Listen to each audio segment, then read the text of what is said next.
nëse marrë pension mbi 500 euro, a do të marrë 100 euro. Nuk e di cili pension mund të jetë mbi 500 euro në Kosovë. Do të befasohesh e për ka.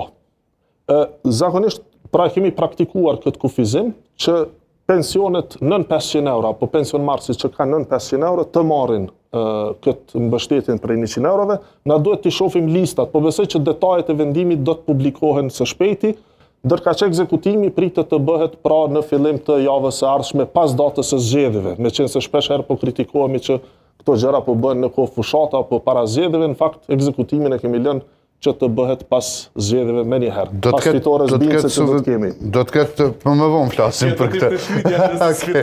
Do të ketë subvencionim edhe për këtë kategori. Po, për gjithë pensionistët, pra të cilët janë pensionmarrës ngjajshëm siç ka ndodhur viteve të kaluara. Okej, mirë, pse nuk ka thonë asnjë mbështetje për fëmijët 16 deri në 18 vjeç?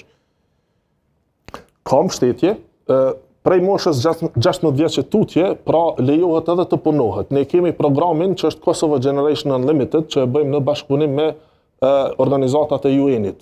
Pra është mbështetje për praktik në punë. Është edhe në kuadër të bashkëdyzimit që është bërë me këtë studimin, pra në shkollë të mesme, apo shkollimin dual, që edhe mësohet edhe punohet. Pra ideja është që nga mosha 16